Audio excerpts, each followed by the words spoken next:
Hello दोस्तों, Aaradhya academy के YouTube channel में आप सभी का स्वागत है। दोस्तों, राजस्थान कर्मचारी चयन बोर्ड जयपुर द्वारा आयोजित रिट मुख्य भर्ती परीक्षा 2026 के नवीनतम पाठ्यक्रम के अनुसार लेवल 2 के लिए दोस्तों सामाजिक अध्ययन में मॉडल पेपर की टेस्ट सीरीज शुरू की गई थी। यानी कि एसएसटी के मॉडल पेपर की टेस्ट सीरीज है वो शुरू की गई थी, जिसमें अपने 2 मॉडल पेपर हैं वो कंप्लीट हो चुके हैं। आज अपना इसमें तीसरा नंबर का मॉडल पेपर है।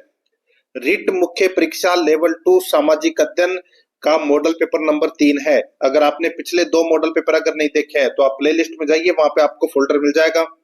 रिट मुख्य परीक्षा लेवल 2 सामाजिक अध्ययन के नाम से आपको वहां फोल्डर मिल जाएगा और उसका जो लिंक है वो आपको डिस्क्रिप्शन में मिल जाएगा। तो आप वहां जाकर पिछले मॉडल पेपर का टेस्ट है वो अवश्य दें। कुल 150 प्रश्न इसमें शामिल किए गए हैं और हूबहू आपको ऐसा ही पेपर है वो परीक्षा में देखने को मिलेगा। दोस्तों, आराध्या एकेडमी के यूट्यूब चैनल को अगर आपने अभी तक सब्सक्राइब नहीं किया तो सब्सक्राइब जरूर करें, बेल आइकन को दबाएं, क्लास को लाइक और अपने दोस्तों के पास में शेयर जरूर करें। तो चलिए दोस्तों, शुरू करते हैं रिट लेवल 2 सामाजिक अध्ययन का अपना ये मॉडल पेपर मुख्य परीक्षा का। देखिए 150 प्रश्न है वो इसमें शामिल किए गए हैं, जिसमें से दोस्तों अपन भाग 1, 2, 3, 4, 5 और 6 भागों के माध्यम से दोस्तों ये अपन मॉडल पेपर है वो हल करेंगे। दोस्तों, यहाँ पर देखिए सबसे पहला नंबर का भाग है राजस्थान का भौगोलिक, ऐतिहासिक एवं सांस्कृतिक ज्ञान। राजस्थानी भाषा से संबंधित 40 प्रश्न है वो पढ़ेंगे, बिल्कुल सिलेबस के अकॉर्डिंग चल रहे हैं। दोस्तों देखिए यहाँ पे पहला प्रश्न है, अभिलेख जो प्राचीन राजस्थान में भागवत या वैष्णव संप्रदाय के प्रभाव की पुष्टि करता है, बताइए वह कौन सा अभिलेख है जो प्राचीन राजस्थान में भागवत या वैष्णव संप्रदाय के प्रभाव की पुष्टि करता है? तो वो है दोस्तों इसमें गोसुंडी शिलालेख या गोसुंडी अभिलेख। यहाँ पर 1 नंबर का जो ऑप्शन है वो इसका राइट आंसर हो जाएगा और ये अभिलेख है दोस्तों गोसुंडी चित्तौड़गढ़ से प्राप्त हुआ था। तो यहाँ पर इसका राइट आंसर हो जाएगा ए नंबर का जो ऑप्शन है वो इसका सही उत्तर हो जाएगा। नेक्स्ट आगे देखिए, यहाँ पे सेकंड नंबर का प्रश्न है, a survey work of ancient silent along the lost Saraswati river किसका कार्य था? दोस्तों बताइए, a survey work of ancient silent along the lost Saraswati river ये कार्य किसका था? ये कार्य था दोस्तों ओरेल स्टेन का। ओरेल स्टेन का दोस्तों ये कार्य था। इसका जो प्रमुख उद्देश्य था दोस्तों, सरस्वती जो अपनी सरस्वती नदी थी जो इससे संबंधित दोस्तों यहाँ पर आर्यों की प्राचीन बस्तियों की शरणस्थली रही है, तो उससे संबंधित दोस्तों खोज करना था इसका प्रमुख कार्य। ओरेल स्टेन, बी नंबर का ऑप्शन सही उत्तर हो जाएगा। 3 नंबर का प्रश्न है, राजस्थान के संभागों का वह समूह जिसका क्षेत्रफल 50,000 वर्ग किलोमीटर से ज्यादा है। राजस्थान के संभागों का वह समूह है जिसका क्षेत्रफल 50,000 वर्ग किलोमीटर से ज्यादा है। तो वो है दोस्तों इसमें जोधपुर बीकानेर। जोधपुर बीकानेर, यहाँ पर डी नंबर का जो ऑप्शन है वो इसका राइट आंसर हो जाएगा। जोधपुर और बीकानेर का जो क्षेत्रफल है वो दोस्तों 50,000 वर्ग किलोमीटर से ज्यादा है क्षेत्रफल। डी नंबर का ऑप्शन बिल्कुल सही। आगे देखिए 4 नंबर का प्रश्न है, निम्न कथनों में से कौन सा या कौन से कथन चीरवा शिलालेख के बारे में सही है? बताइए कौन सा या कौन से कथन चीरवा शिलालेख के बारे में सही है?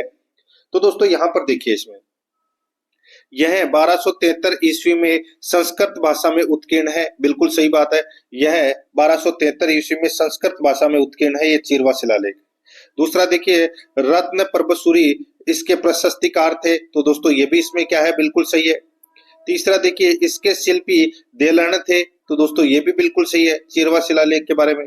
चौथा देखिए, अग्निकुंड से उत्पन्न राजपूतों का इसमें उल्लेख है, ये कथन दोस्तों इसमें गलत हो जाएगा। देखिए अग्निकुंड से राजपूतों का उत्पन्न होना, इसका उल्लेख दोस्तों एक ही चीज में है और वो है पृथ्वीराज रासो में, और वो लिखा गया था दोस्तों चंद्रबरदाई के द्वारा। तो ये दोस्तों इसमें 3 कथन तो इसमें सही है, चौथा इसमें क्या है, गलत है। तो यहाँ पर इसका राइट आंसर क्या हो जाएगा दोस्तों? 1, 2, 3 कथन है वो इसमें सही है। कोट भाषा में अपने को उत्तर देना था, तो यहाँ पर इसमें बी नंबर का जो ऑप्शन है वो इसका सही उत्तर हो जाएगा।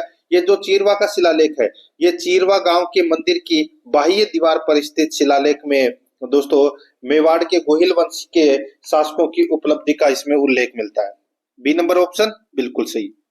5 नंबर का प्रश्न है, राजस्थान राज्य की सीमा को स्पर्श करने वाले भारतीय राज्यों की संख्या है, कितनी है दोस्तों? 5 है।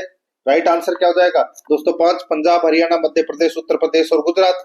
यहाँ पर इसमें बी नंबर का ऑप्शन सही। 6 नंबर का प्रश्न इसमें देखिए, अति आर्द्र जलवायु प्रदेश के अंतर्गत कौन से जिले आते हैं?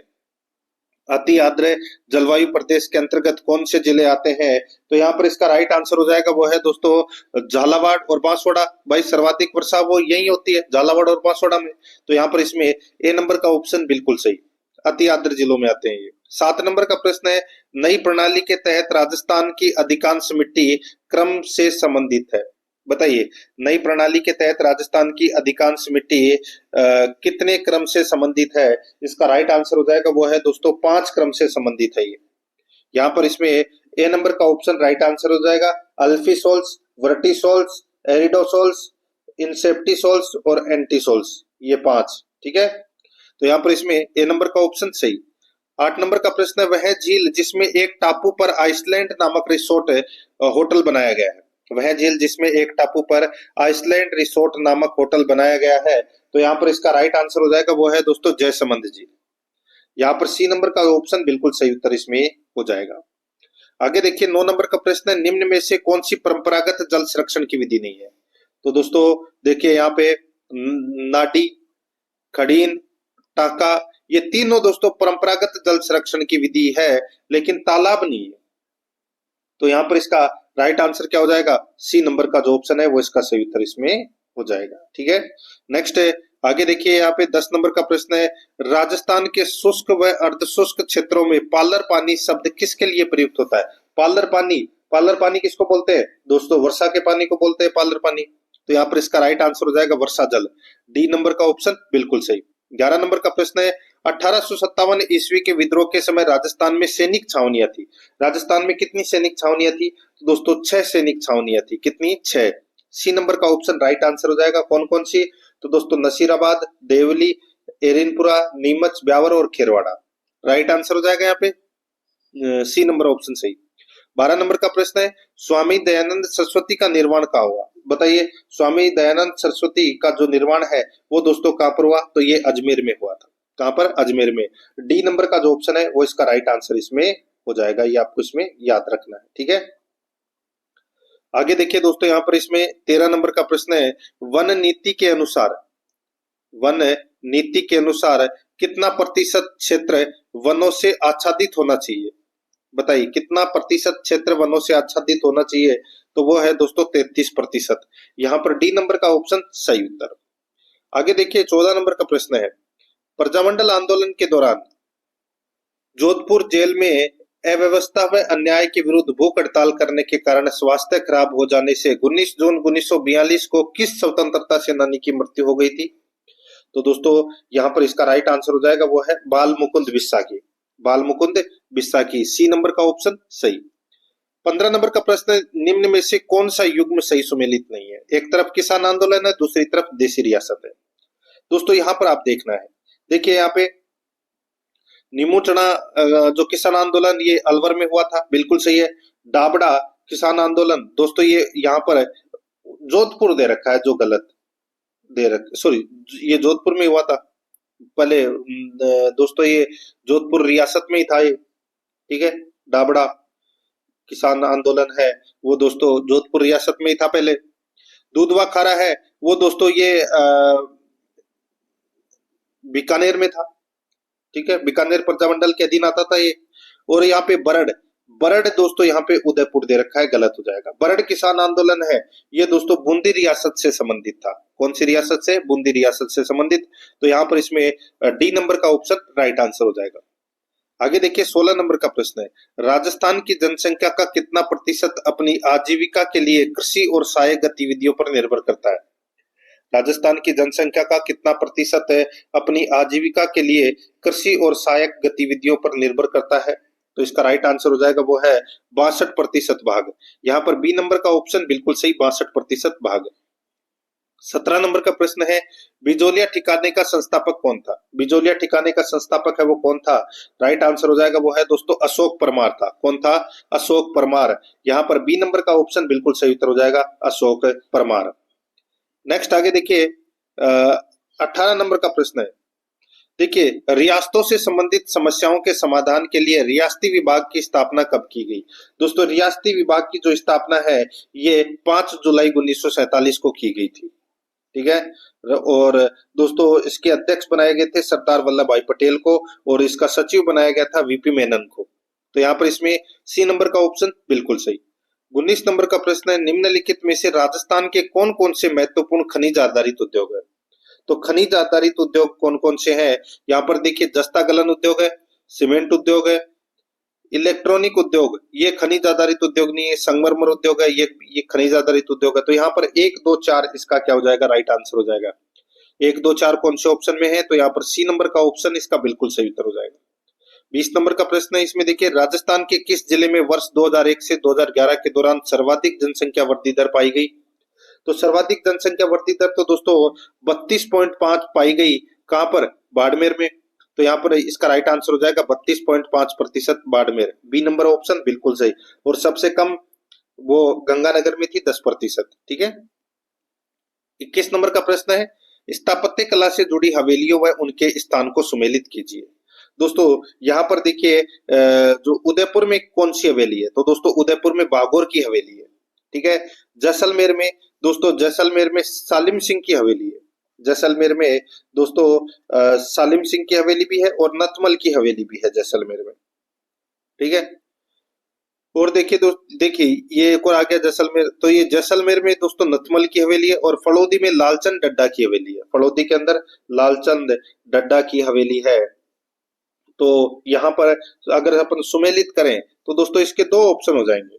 देखिए, एक तो हो जाएगा इसमें 2 4 1 3 और एक हो सकता है दोस्तों इसमें 2 2 1 4 3 2 1 4 3। ठीक है। या क्योंकि यहाँ पे जैसलमेर के 2 ऑप्शन दे रखे ना, इसलिए। तो यहाँ पर या तो होगा 2 24 13 या 21 43। तो दोस्तों यहाँ पर देखिए 24 13 ये दे रखा है, यानी कि 2 4 1 3। तो यहाँ पर इसमें सी नंबर का जो ऑप्शन है वो इसका राइट आंसर हो जाएगा। आगे देखिए दोस्तों, यहाँ पर इसमें 22 नंबर का प्रश्न है, राजस्थानी चित्रकला का सबसे पहले वैज्ञानिक विभाजन किसने किया? तो किसने किया था? तो ये आनंद कुमार स्वामी ने किया था दोस्तों, राजपूत पेंटिंग्स में। तो यहाँ पर इसमें बी नंबर का ऑप्शन सही उत्तर हो जाएगा। 23 नंबर का प्रश्न है, केला देवी मंदिर स्थित है, कहां पर है? करौली में है। ए नंबर का जो ऑप्शन है वो इसका राइट आंसर हो जाएगा। लांगुरिया गीत गाए जाते हैं इनकी आराधना में। 24 नंबर का प्रश्न है, ब्लू पोट्री को राजस्थान में किस शासक द्वारा लाया गया? ब्लू पोट्री को राजस्थान में किस शासक द्वारा लाया गया? राइट आंसर हो जाएगा वो है राम सिंह के द्वारा। यहाँ पर ए नंबर का ऑप्शन बिल्कुल सही उत्तर हो जाएगा, राम सिंह के द्वारा लाया गया था। ठीक है। यहाँ पर ए नंबर का ऑप्शन बिल्कुल सही उत्तर इसमें हो जाएगा, याद रखें। दोस्तों आगे देखिए 25 नंबर का प्रश्न है, आदिवासियों का कुंभ कहा जाने वाला बेणेश्वर मेला किस जिले में लगता है? तो ये डूंगरपुर में लगता है, सभी को पता होगा, बेणेश्वर धाम डूंगरपुर में। ए नंबर का ऑप्शन बिल्कुल सही। 26 नंबर का प्रश्न है, शक संवत के अनुसार 22 जून तथा 23 जुलाई के मध्य के काल को किस माह के रूप में जाना जाता है? भाई 22 जून से 23 जुलाई के मध्य के काल को, तो 22 जून से 23 जुलाई के मध्य के काल को दोस्तों किस माह के रूप में जाना जाता है? इसका राइट आंसर हो जाएगा वो है, देखिए बरसात से पहले का महीना भाई आषाढ़। तो यहाँ पर इसमें राइट आंसर हो जाएगा ए नंबर का ऑप्शन बिल्कुल सही, आषाढ़। आषाढ़ के बाद में दोस्तों क्या आता है? सावन आता है। और सावन में क्या होती है? वर्षा होती है। वर्षा कब होती है?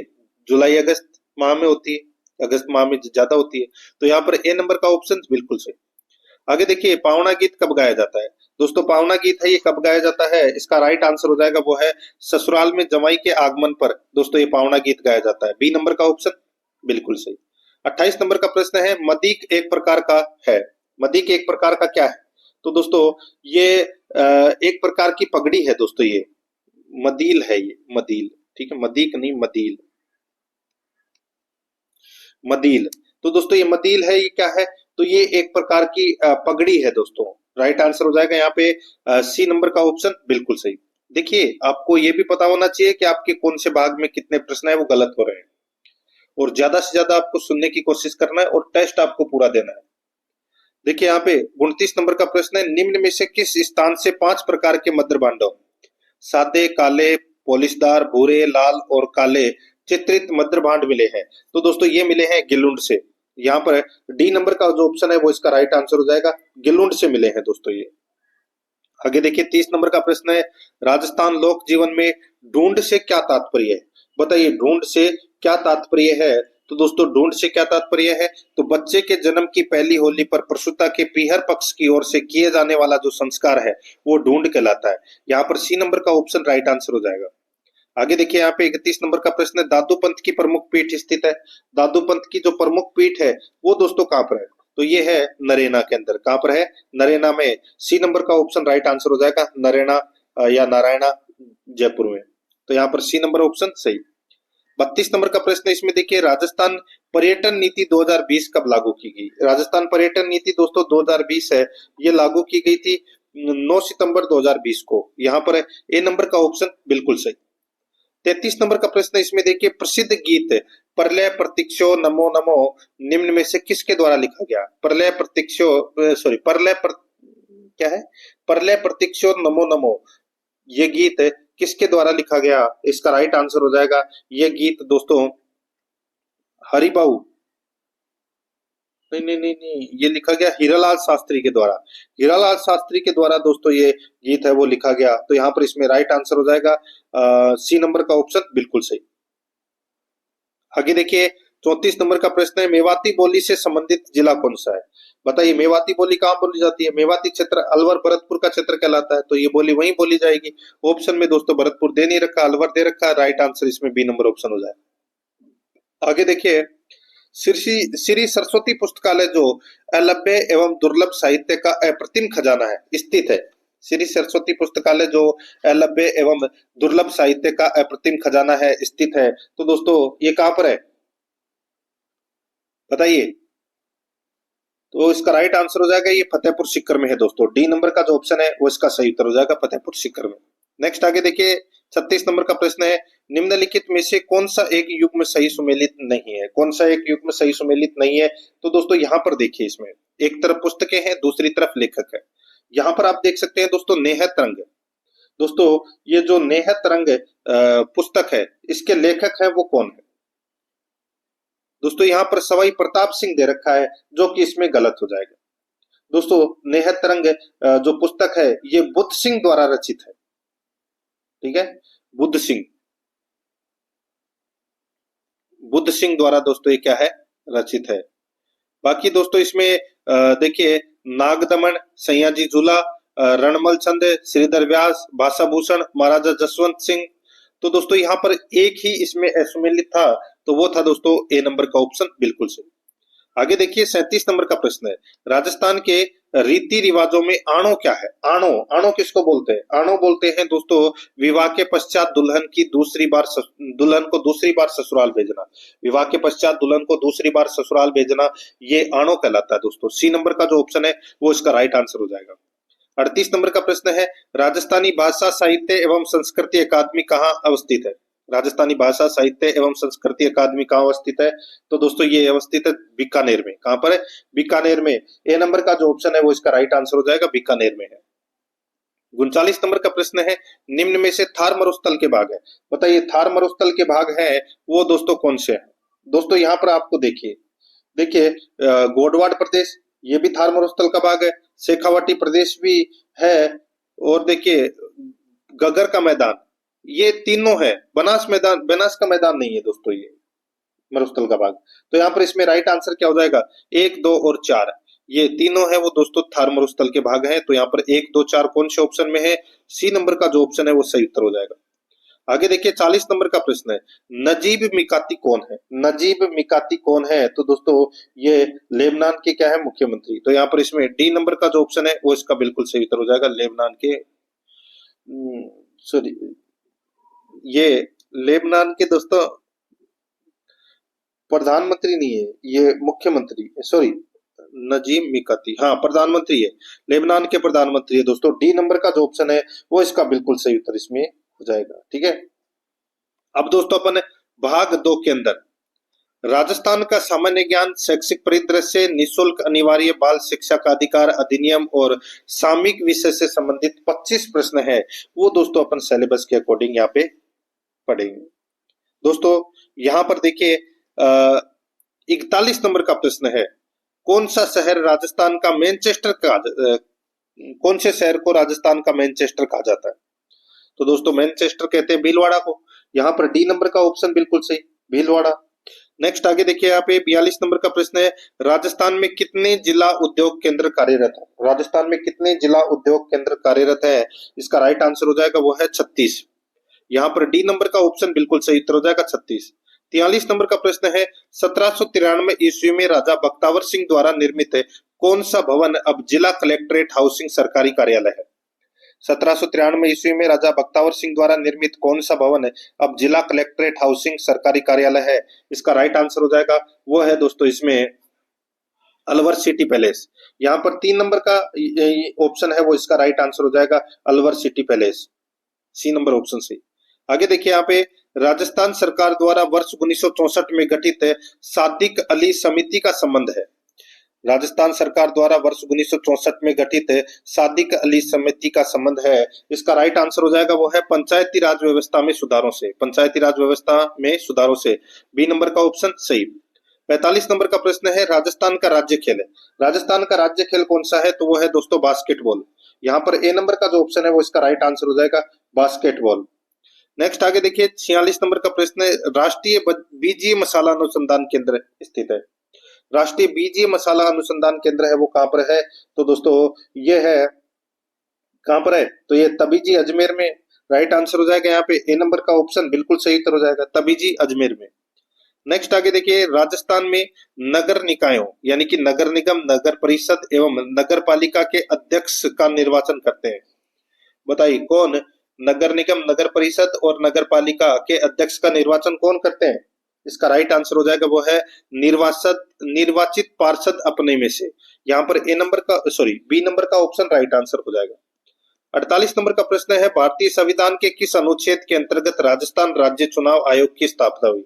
राजस्थान राज्य चुनाव आयोग की जो स्थापना है वो हुई थी दोस्तों अनुच्छेद 243 के अंतर्गत, अनुच्छेद 243 के अंतर्गत हुई थी। यहाँ पर बी नंबर का ऑप्शन बिल्कुल सही। 49 नंबर का प्रश्न है, राजस्थान राज्य मानवाधिकार आयोग का विन्यास है। राजस्थान राज्य मानवाधिकार आयोग का विन्यास है। तो दोस्तों ये विन्यास है, इसमें देखिए एक अध्यक्ष और 2 सदस्य होते हैं दोस्तों, इसमें एक अध्यक्ष और 2 सदस्य। तो यहाँ पर इसमें राइट आंसर हो जाएगा 3 नंबर का ऑप्शन यानी कि सी नंबर ऑप्शन बिल्कुल सही। आगे देखिए राज्य की कार्यपालिका का संवैधानिक प्रमुख कौन होता है? राज्य की कार्यपालिका का संवैधानिक प्रमुख कौन होता है? तो यहाँ पर इसका राइट आंसर हो जाएगा वो है राज्यपाल होता है दोस्तों। यहाँ पर बी नंबर ऑप्शन बिल्कुल सही, राज्यपाल होता है। 51 नंबर का प्रश्न इसमें देखिए, निम्नलिखित में से राज्य का वास्तविक कार्यपालिका प्रधान कौन है? राज्य का वास्तविक कार्यपालिका प्रधान कौन है? तो इसका राइट आंसर हो जाएगा वो है मुख्यमंत्री। यहाँ पर बी नंबर का ऑप्शन बिल्कुल सही उत्तर हो जाएगा मुख्यमंत्री। नेक्स्ट आगे देखिए 52 नंबर का प्रश्न है, जिप्सम देश के कुल उत्पादन का कितना प्रतिशत राजस्थान में उत्पादित होता है? जिप्सम देश के कुल उत्पादन का कितना प्रतिशत है राजस्थान में उत्पादित होता है? इसका राइट आंसर हो जाएगा वो है 94%। 94% है। तो यहाँ पर इसमें राइट आंसर हो जाएगा दोस्तों डी नंबर का ऑप्शन बिल्कुल सही। 53 नंबर प्रश्न इसमें देखिए, राजस्थान में पाइराइट सर्वाधिक कहाँ पाया जाता है? राजस्थान में पाइराइट सर्वाधिक कहाँ पाया जाता है? तो दोस्तों ये सलादीपुरा सीकर में पाया जाता है दोस्तों। यहाँ पर ए नंबर का ऑप्शन राइट आंसर हो जाएगा सलादीपुरा सीकर में। नेक्स्ट 54 नंबर का प्रश्न इसमें देखिए, कौन सा अनुच्छेद यह कहता है कि धर्म और भाषा के आधार पर आधारित अल्पसंख्यक अपने अनुसार शिक्षा संस्थानों को स्थापित कर चला सकते हैं? कौन सा अनुच्छेद यह कहता है कि धर्म और भाषा के आधार पर आधारित अल्पसंख्यक अपने अनुसार शिक्षा संस्थानों को स्थापित कर चला सकते हैं? इसका राइट आंसर हो जाएगा वो है दोस्तों अनुच्छेद 30B, अनुच्छेद 30B। तो यहाँ पर इसमें राइट आंसर डी नंबर का ऑप्शन सही। 55 नंबर प्रश्न है, महाराणा प्रताप खेल पुरस्कार किन वर्षों के दौरान प्रारंभ किया गया? महाराणा प्रताप खेल पुरस्कार किन वर्षों के दौरान प्रारंभ किया गया? इसका राइट आंसर हो जाएगा वो है 1982-83 के अंतर्गत है दोस्तों ये प्रारंभ है वो किया गया था। राइट आंसर हो जाएगा यहाँ पे बी नंबर ऑप्शन से। आगे देखिए, राजस्थान में यूरेनियम के भंडार किन जिलों में मिले हैं? राजस्थान में यूरेनियम के भंडार दोस्तों कहाँ मिले हैं?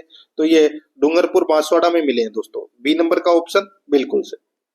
57 नंबर प्रश्न इसमें देखिए, राजस्थान के किस शहर को झीलों की नगरी के नाम से जाना जाता है? झीलों की नगरी कहते हैं दोस्तों उदयपुर को। सी नंबर का ऑप्शन बिल्कुल सही। 58 नंबर प्रश्न इसमें देखिए, स्कूल प्रबंधन समिति के सदस्य होते हैं एक को छोड़कर। स्कूल प्रबंधन समिति के सदस्य होते हैं एक को छोड़कर। किसको छोड़कर? तो देखिए, स्कूल में पढ़ने वाले छात्र छात्राओं के माता पिता या अभिभावक होते हैं सदस्य, बिल्कुल सही है। स्कूल में कार्यरत शिक्षक स्थानीय प्राधिकारी बोर्ड से निर्वाचित व्यक्ति भी होते हैं। स्थानीय प्राधिकारी के अन्य सभी निर्वाचित सदस्य उस गांव वार्ड में जहां स्कूल स्थित है। तो दोस्तों यहाँ पर इसमें राइट आंसर हो जाएगा शिक्षा मंत्री इसका सदस्य नहीं होता दोस्तों। सी नंबर ऑप्शन सही उत्तर हो जाएगा इसमें। 59 नंबर प्रश्न है, राजस्थान में लिथियम का उत्पादन कहाँ होता है? लिथियम का उत्पादन होता है दोस्तों अजमेर में। कहां पर होता है? अजमेर में। 60 नंबर का प्रश्न है, काजरी केंद्रीय शुष्क क्षेत्र अनुसंधान संस्थान द्वारा विकसित मरुमेना है एक। मरुमेना क्या है? तो दोस्तों मरुमेना है ये फसली रोगों के लिए बायो फॉर्मुलेशन है। फसली रोगों के लिए एक बायो फॉर्मुलेशन है। तो यहाँ पर इसमें राइट आंसर हो जाएगा बी नंबर का ऑप्शन सही। आगे देखिए 61 नंबर का प्रश्न है, राजस्थान में रिफाइनरी पंचमद्रा बाड़मेर का शुभारंभ कब किया गया? राजस्थान में रिफाइनरी पंचमद्रा बाड़मेर का शुभारंभ कब किया गया? इसका राइट आंसर हो जाएगा 16 जून 2018 को। यहाँ पर ए नंबर का ऑप्शन बिल्कुल सही उत्तर हो जाएगा 16 जून 2018 को। नेक्स्ट आगे देखिए यहाँ पे 62 नंबर का प्रश्न है, अनुप्रति योजना के बारे में निम्नलिखित में से कौन सा कथन सही है? अनुप्रति योजना के बारे में निम्नलिखित में से कौन सा कथन सही है? तो दोस्तों कौन सा कथन सही है वो अपने को यहाँ पर बताना है। इसमें दोस्तों एक ही सही है। यह अनुप्रति योजना है, ये एससी व एसटी के विद्यार्थियों को कोचिंग कराने की योजना है ये। तो यहाँ पर इसमें राइट आंसर हो जाएगा बी नंबर का ऑप्शन बिल्कुल सही। ये एक ही कथन दोस्तों इसमें सही है। 63 नंबर का प्रश्न है, राजस्थान में भारत का कितना प्रतिशत संगमरमर उत्पादन होता है? राजस्थान में भारत का कितना प्रतिशत संगमरमर उत्पादन होता है? इसका जो राइट आंसर हो जाएगा वो है दोस्तों 90%। यहाँ पर सी नंबर का ऑप्शन बिल्कुल सही उत्तर हो जाएगा 90%। ठीक है। आगे देखिए यहाँ पे 64 नंबर का प्रश्न है, राजस्थान में लिग्नाइट कोयले का अत्यधिक उत्पादन होता है। लिग्नाइट कोयले का दोस्तों अत्यधिक उत्पादन कहाँ पर होता है? तो ये होता है दोस्तों पलाना में। पलाना, बीकानेर। यहाँ पर बी नंबर का ऑप्शन बिल्कुल सही।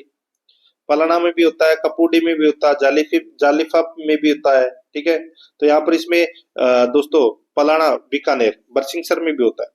यहाँ पर बी नंबर ऑप्शन बिल्कुल सही। आगे देखिए राजस्थान में नई खनिज नीति की मंजूरी कब प्रदान की गई? नई खनिज नीति की मंजूरी है वो दोस्तों कब प्रदान की गई? इसका राइट आंसर हो जाएगा वो है दोस्तों 2017 में। यहाँ पर डी नंबर का ऑप्शन बिल्कुल सही उत्तर इसमें हो जाएगा। ठीक है। देखिए नई नीति 2015 में भी आई थी, लेकिन वर्तमान में 2017 की नीति है वो प्रभावी है। यहाँ पर डी नंबर ऑप्शन सही। अब दोस्तों अपन भाग 3 में सामाजिक अध्ययन से संबंधित 60 प्रश्न है वो पढ़ेंगे। बिल्कुल सिलेबस के अकॉर्डिंग दोस्तों अपन चल रहे हैं।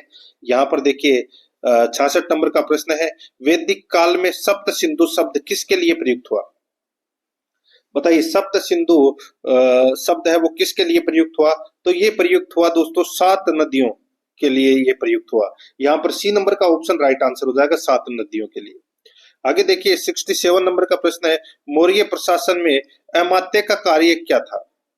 मौर्य प्रशासन में अमात्य का कार्य क्या था? इसका राइट आंसर हो जाएगा वो है कर संग्रहकर्ता। कर संग्रहकर्ता, सी नंबर का जो ऑप्शन है वो इसका सही उत्तर हो जाएगा कर संग्रहकर्ता। आगे देखिए यहाँ पे 68 नंबर का प्रश्न है, इल्तुतमिश ने किस प्रशासनिक संस्था की स्थापना की थी? इल्तुतमिश ने किस प्रशासनिक संस्था की स्थापना की थी? इसका राइट आंसर हो जाएगा वो है दोस्तों चालीसा तुर्कीकृत अमीरों की परिषद, यानी कि दोस्तों चालीसा संस्था की जो स्थापना है वो की थी दोस्तों इल्तुतमिश ने। तो यहाँ पर अपने को इसमें याद रखना है कि इल्तुतमिश ने 40 नामक एक उच्च अधिकारियों की एक परिषद बनाई थी, और बाद में दोस्तों बलबन ने इसे समाप्त कर दिया था। तो यहाँ पर इसमें राइट आंसर क्या हो जाएगा? वो है दोस्तों डी नंबर का ऑप्शन बिल्कुल सही। 69 नंबर का प्रश्न है, इसमें देखिए 23वें जैन तीर्थकर किससे संबंधित थे? 23वें जैन की तीर्थकर है वो किससे संबंधित थे? तो इसका राइट आंसर हो जाएगा वो है दोस्तों किससे संबंधित थे? तो ये देखिए वाराणसी से संबंधित थे दोस्तों। ठीक है। तो यहाँ पर इसमें राइट आंसर क्या हो जाएगा दोस्तों? ए नंबर का ऑप्शन बिल्कुल सही। देखिए 23वें जैन तीर्थकर पार्श्वनाथ को कहा जाता है दोस्तों। ठीक है। तो यहाँ पर इसमें राइट आंसर क्या हो जाएगा? ए नंबर का जो ऑप्शन है वो इसका बिल्कुल सही उत्तर इसमें हो जाएगा। आगे देखिए 70 नंबर का प्रश्न है, निम्नलिखित को सुमेलित कीजिए। निम्नलिखित को सुमेलित करना है। यहाँ पर देखिए सूची फर्स्ट में बौद्ध संगीति है और सूची सेकंड में इसके अध्यक्ष दे रखे हैं। तो दोस्तों देखिए प्रथम बौद्ध संगीति के जो अध्यक्ष थे वो कौन थे? तो अध्यक्ष थे दोस्तों सर्वकामिनी। कौन थे? सर्वकामिनी या साब कामिर भी साब कमीर भी आप बोल सकते हैं। और द्वितीय बौद्ध संगीति है ये काला शोक के समय हुई थी। सॉरी नहीं, यहाँ पे देखिए प्रथम बौद्ध संगीति ये अजात शत्रु के समय हुई थी और महाकश्यप इसके अध्यक्ष थे। द्वितीय बौद्ध संगीति है वो दोस्तों काला शोक के समय हुई थी और सर्वकामिनी यानी कि साब कमीर है वो इसके अध्यक्ष थे। तृतीय बौद्ध संगीति है वो दोस्तों अशोक के समय हुई थी और मोगली पुत्र तिस इसके अध्यक्ष थे। और चौथी बौद्ध संगीति है ये कनिष्क के समय हुई थी और इसके अध्यक्ष थे दोस्तों वसुमित्र। ठीक है, तो यहाँ पर ये चारों के चारों दोस्तों पहले से ही सही सुमेलित है। तो इस प्रश्न का राइट आंसर हो जाएगा 1 2 3 4 यानी कि बी नंबर का ऑप्शन बिल्कुल सही। 71 नंबर का प्रश्न है, इसमें देखिए 1929 के लाहौर अधिवेशन में भारतीय राष्ट्रीय कांग्रेस ने क्या प्रस्ताव पारित किया? भारतीय राष्ट्रीय कांग्रेस ने क्या प्रस्ताव पारित किया? तो वो है दोस्तों पूर्ण स्वराज्य की घोषणा। तो यहाँ पर इसमें सी नंबर ऑप्शन सही। 72 नंबर का प्रश्न है, किस गति के कारण पृथ्वी पर दिन और रात होते हैं? तो पृथ्वी पर दिन और रात है वो घूर्णन के कारण होते हैं दोस्तों, घूर्णन गति के कारण। सी नंबर ऑप्शन सही।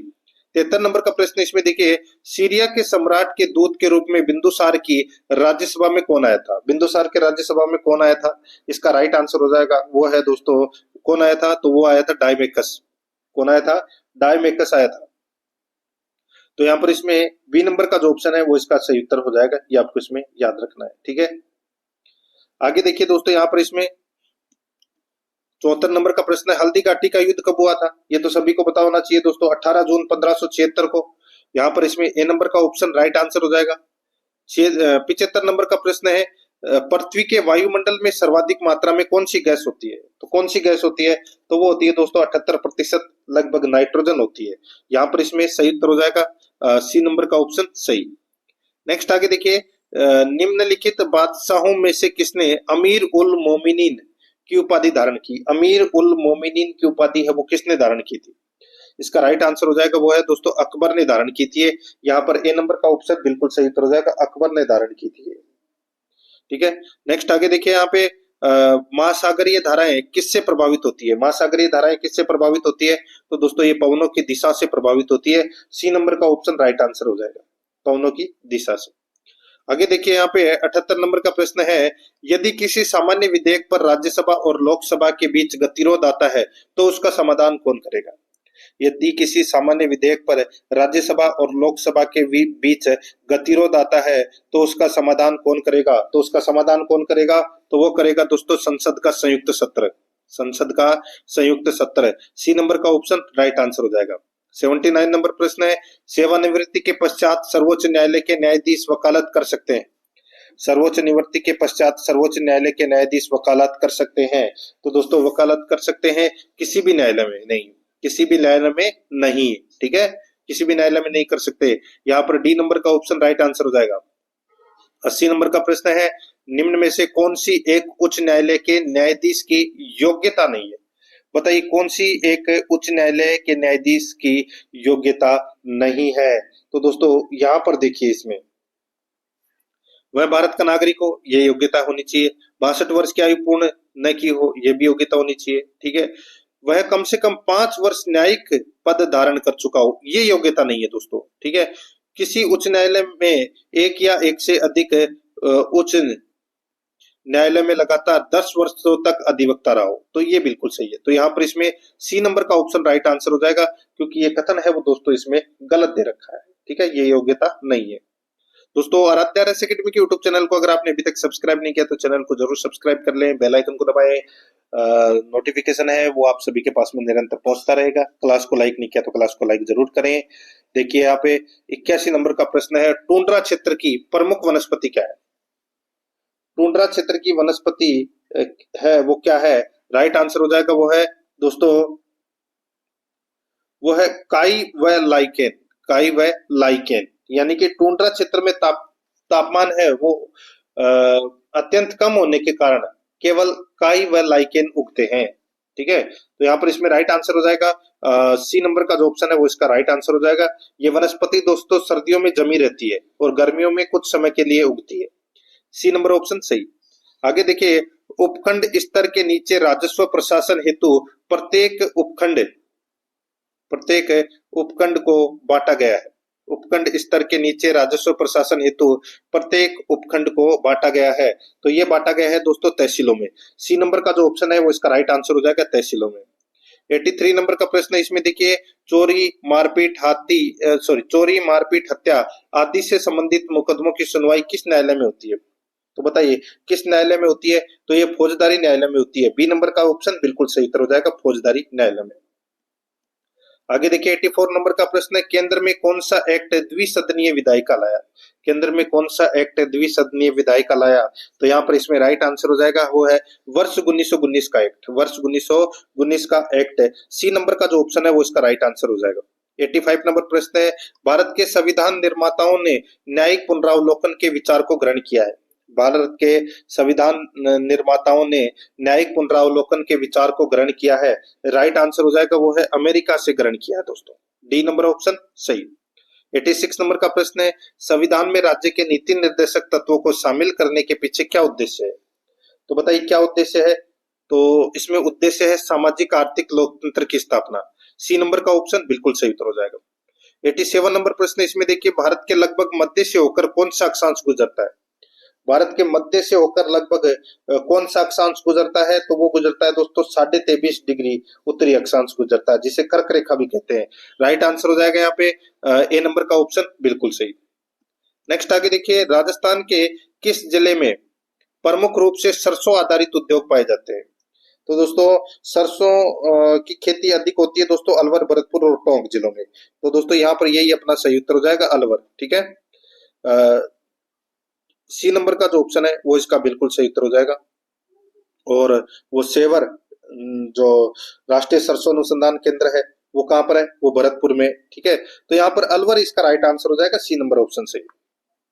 नेक्स्ट आगे देखिए यहाँ पे 89 नंबर प्रश्न है, भारतीय संघ अधिक से अधिक अर्ध संघ है, कथन किसका है? भारतीय संघ अधिक से अधिक अर्ध संघ है, कथन किसका है? तो दोस्तों ये कथन हो जाएगा केसी वियर का। केसी वियर का कथन है, डी नंबर ऑप्शन सही। आगे देखिए, नीलगिरी की चाय किस प्रकार के वाणिज्यिक कृषि का उदाहरण है?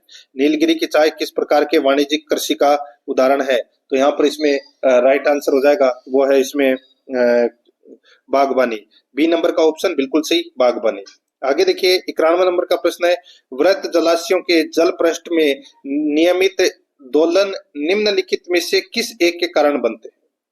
बताइए, वृत्त जलाशयों के जल पृष्ठ में नियमित दोलन निम्नलिखित में से किस एक के कारण बनते हैं? इसका राइट आंसर हो जाएगा वो है चंद्रमा की गुरुत्वीय प्रभाव के कारण। ए नंबर का ऑप्शन बिल्कुल सही। 92 नंबर का प्रश्न है, निम्नांकित धाराओं में से किसका पड़ोसी तट पर गर्म प्रभाव पड़ता है? निम्नांकित धाराओं में से किसका पड़ोसी तट पर गर्म प्रभाव पड़ता है? यानी कि गर्म हवा वो दोस्तों कहां पर चलती है? इसका राइट आंसर हो जाएगा वो है दोस्तों, यानी कि इनमें से कौन सी गर्म धारा है? तो वो है दोस्तों अगुलहास। कौन सी है? अगुलहास। तो यहाँ पर इसमें राइट आंसर हो जाएगा बी नंबर का ऑप्शन बिल्कुल सही। नेक्स्ट आगे देखिए, मानसूनी वन कहा जाता है, मानसूनी वन किसको कहा जाता है? तो दोस्तों ये उष्णकटिबंधीय पर्णपाती वनों को, उष्णकटिबंधीय पर्णपाती वनों को मानसूनी वन कहा जाता है। डी नंबर ऑप्शन सही। आगे देखिए 94 नंबर का प्रश्न है, स्पेन फोर्ड के संदर्भ में सत्य कथन है। स्पेन फेड के संदर्भ में सत्य कथन है तो वो कौन सा है? तो वो है दोस्तों देखिए स्पेन फेड का पूर्ण रूप राजस्थान राज्य सहकारी स्पिनिंग एवं जिनिंग मिल्स लिमिटेड संघ है। बिल्कुल सही है। स्पेन फेड की स्थापना राज्य के तीनों सहकारी मिलों को मिलाकर की गई। बिल्कुल सही है। स्पिन फेड की स्थापना अप्रैल 1993 में हुई। बिल्कुल सही बात है। तो यहाँ पर इसका राइट आंसर हो जाएगा डी नंबर का ऑप्शन बिल्कुल सही, उपरोक्त सभी।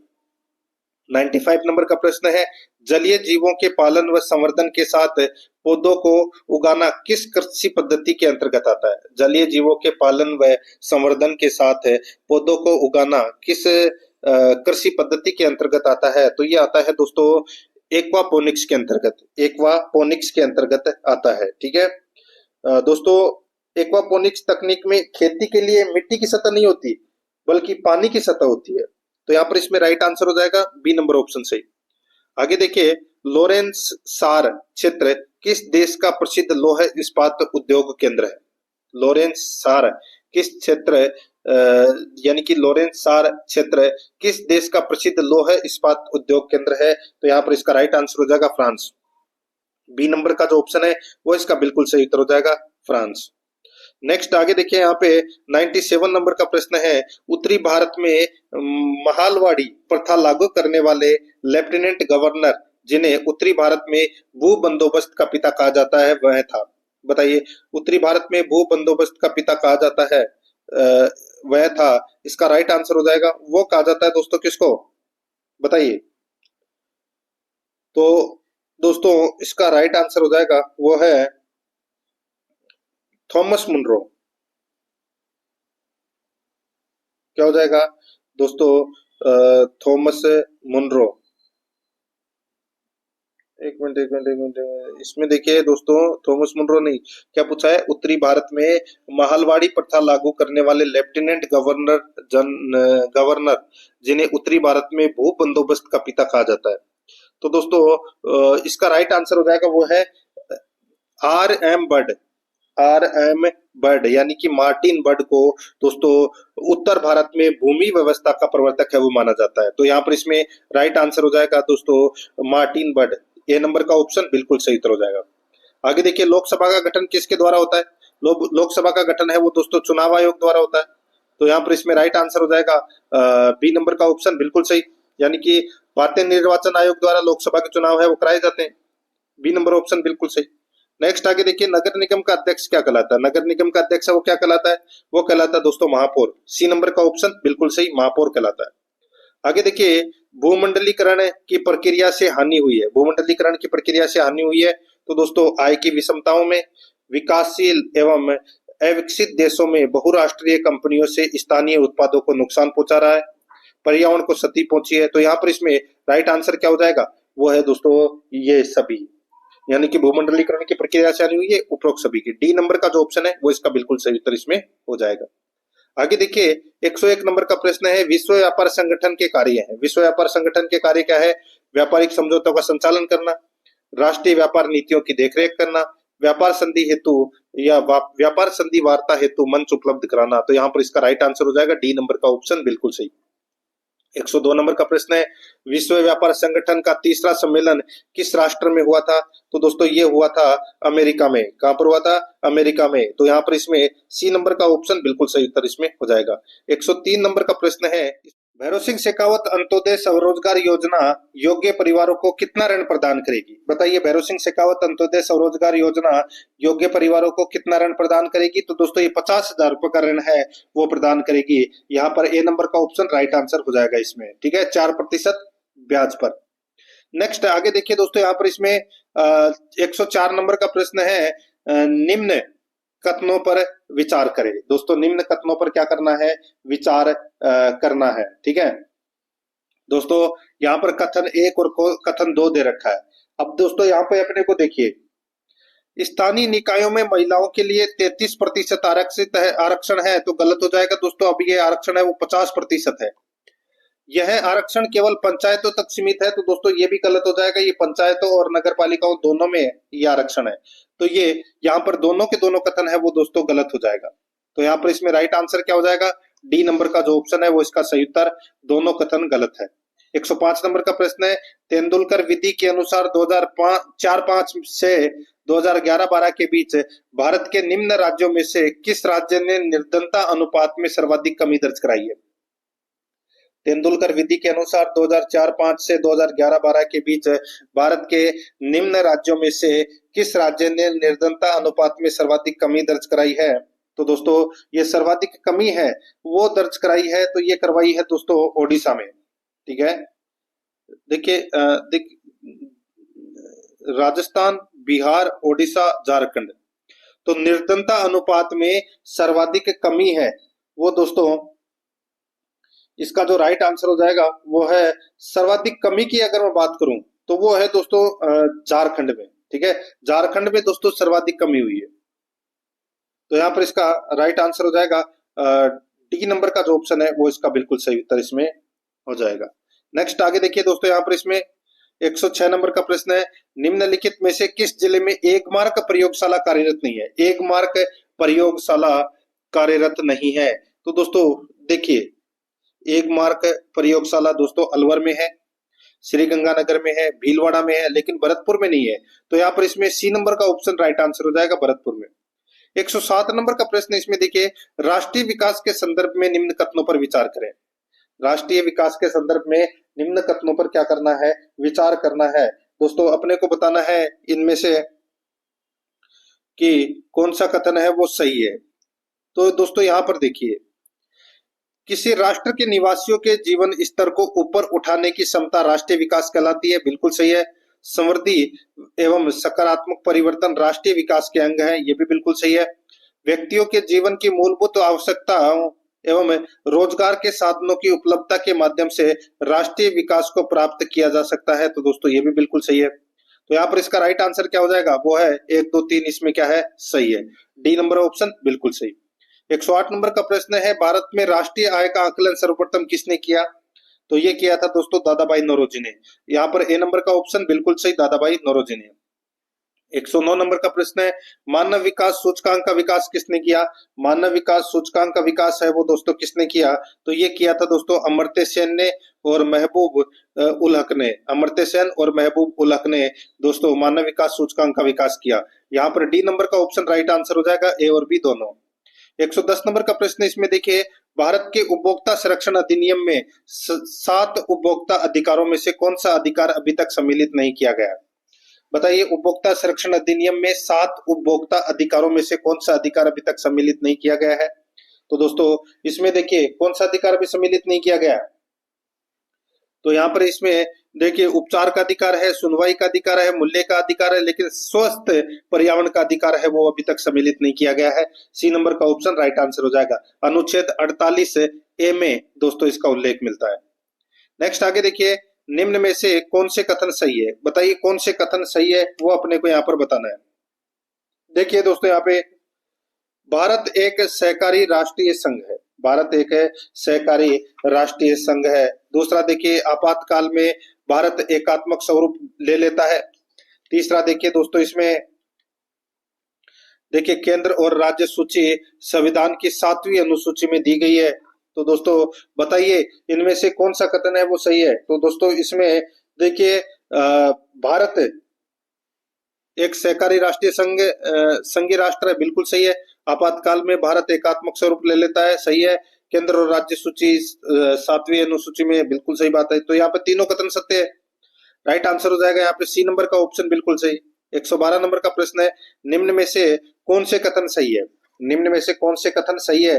दोस्तों यहाँ पर देखिए अपने को कूट भाषा में क्या करना है, उत्तर देना है। देखिए, योजना आयोग की स्थापना 1950 में हुई, बिल्कुल सही है। नीति आयोग वर्ष 2015 में अस्तित्व में आया, ये भी बिल्कुल सही है। योजना आयोग का कार्य पंचवर्षीय योजना बनाना था, बिल्कुल सही बात है।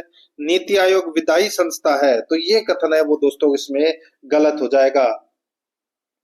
दोस्तों नीति आयोग एक कार्यकारी संस्था है, विधायी संस्था नहीं है, तो ये अपना इसमें गलत हो जाएगा। बाकी 1, 2, 3 इसमें सही है, तो राइट आंसर हो जाएगा ए नंबर का ऑप्शन बिल्कुल सही, 1, 2, 3 इसमें सही है।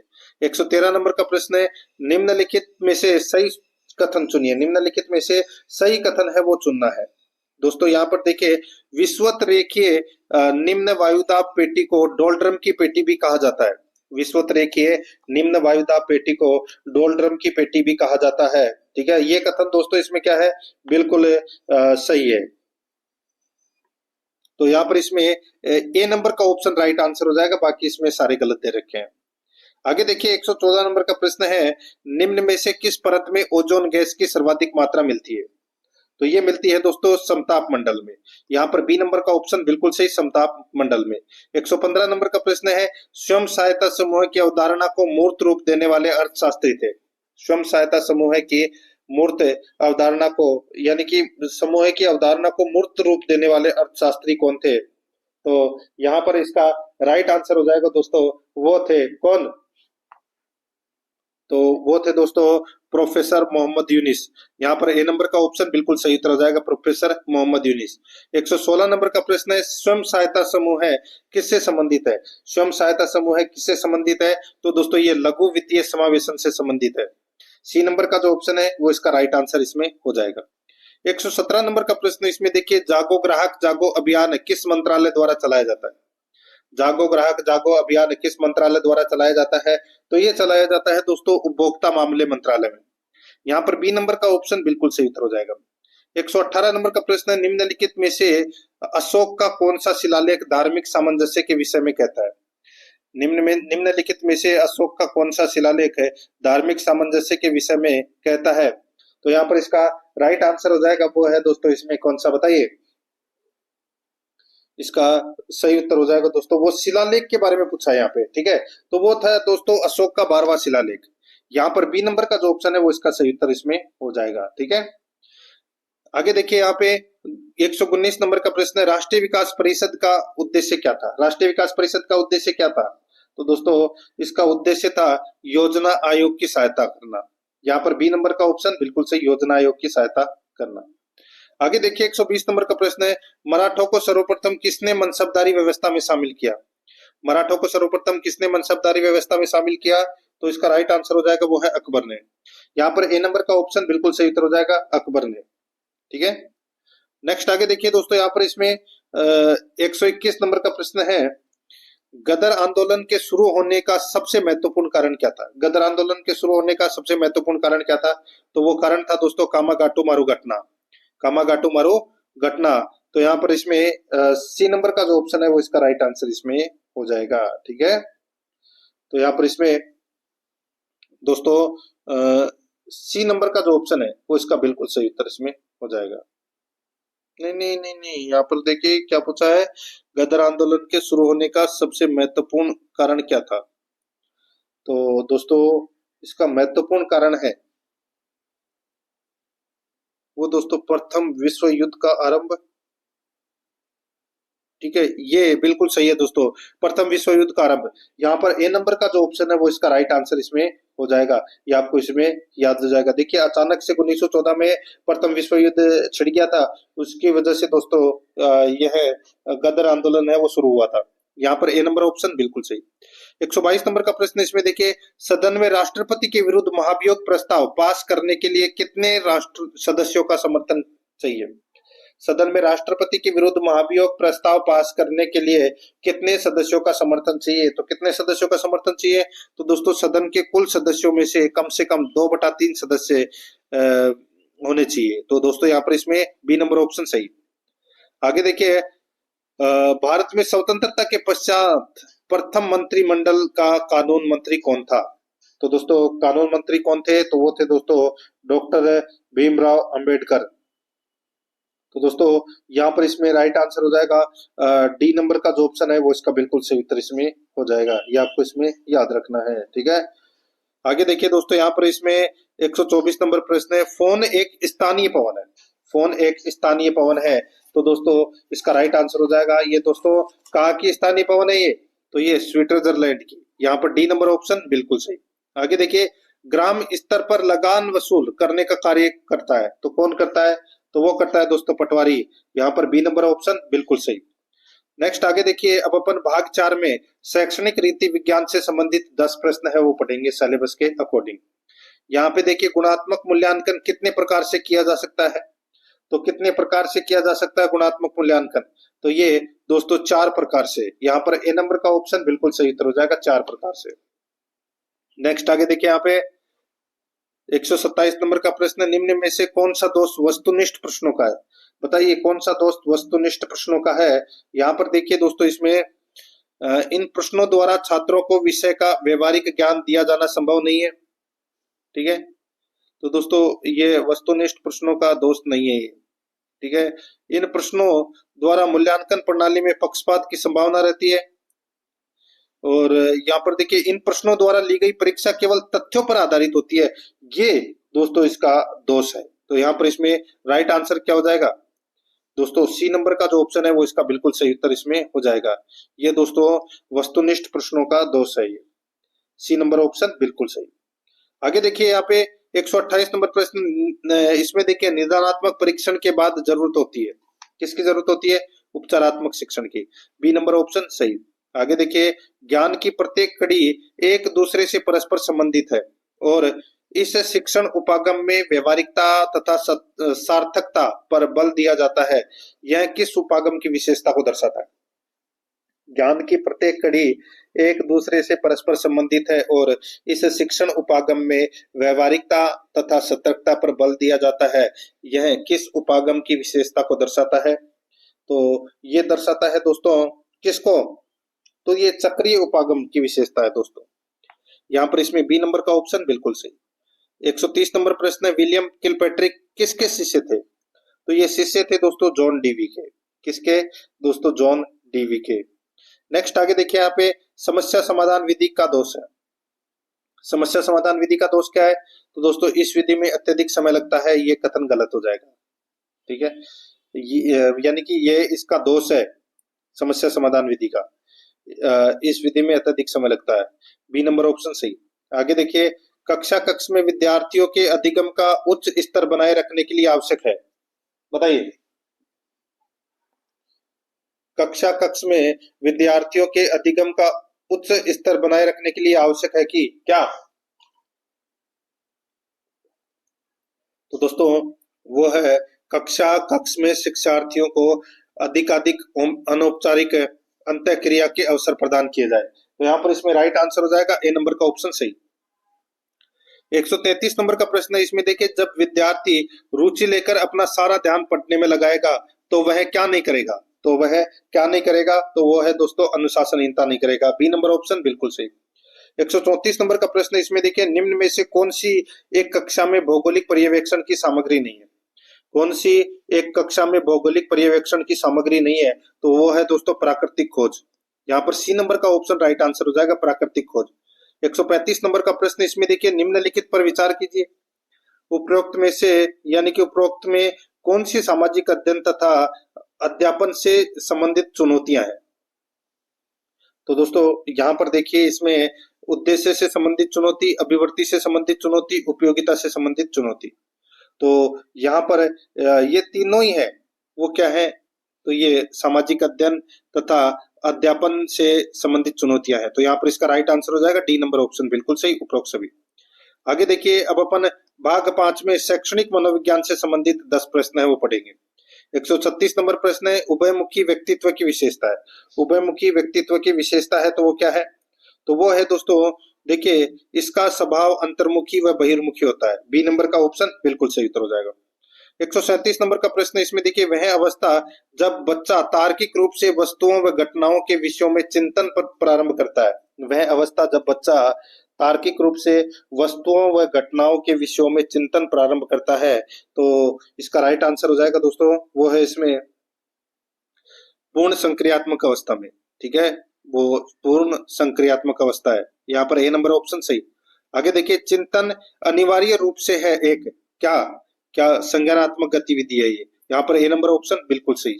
139 नंबर प्रश्न है, निम्न में से कौन से प्रेरकों का वर्गीकरण गेरेट द्वारा किया गया? बताइए, कौन से प्रेरकों का वर्गीकरण गेरेट द्वारा किया गया? तो यहाँ पर इसका राइट आंसर हो जाएगा, वो है दैहिक, मनोवैज्ञानिक एवं सामाजिक। यहाँ पर डी नंबर का जो ऑप्शन है वो इसका सही उत्तर हो जाएगा। 140 नंबर प्रश्न है, इसमें देखिए, को अभिप्रेरित शिक्षण का संकेतक माना जाता है। को अभिप्रेरित शिक्षण का संकेतक माना जाता है। तो यहाँ पर इसका राइट आंसर हो जाएगा विद्यार्थियों द्वारा प्रश्न पूछने। यहाँ पर ए नंबर का ऑप्शन बिल्कुल सही उत्तर हो जाएगा। 141 नंबर का प्रश्न, इसमें देखिए, व्यक्तित्व उन मनोदैहिक गुणों का गत्यात्मक संगठन है जो व्यक्ति का वातावरण में अद्वितीय समायोजन निर्धारित करते हैं। उक्त परिभाषा है। व्यक्तित्व उन मनोदैहिक गुणों का गत्यात्मक संगठन है जो व्यक्तित्व का वातावरण में अद्वितीय समायोजन निर्धारित करते हैं। उक्त परिभाषा है। तो दोस्तों ये परिभाषा है किसकी है? बताइए। तो दोस्तों ये परिभाषा है आलपोर्ट की। तो यहाँ पर इसमें राइट आंसर हो जाएगा, आलपोर्ट द्वारा ये परिभाषा दी गई है। बी नंबर ऑप्शन सही। 142 नंबर प्रश्न है, गिलफोर्ड ने अभिसारी चिंतन पद का प्रयोग किस समान अर्थ में किया है? किस समान अर्थ में किया है? तो ये सृजनात्मकता में किया है। बी नंबर का ऑप्शन बिल्कुल सही। 143 नंबर का प्रश्न है, बालक के व्यक्तित्व को किस प्रकार का अधिगम अधिक प्रभावित करता है? तो किस प्रकार का अधिगम अधिक प्रभावित करता है?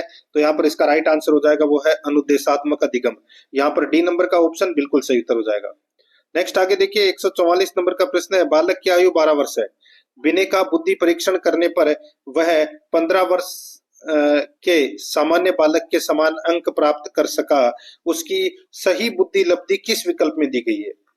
तो दोस्तों देखिए सीधा सा हो जाएगा मानसिक आयु बटे वास्तविक आयु इंटू 100। तो यहाँ पर देखिए बालक की जो वास्तविक आयु है वो कितनी है 12 और मानसिक आयु कितनी है तो दोस्तों 15। तो इंटू 100 बस काट लीजिए इसको।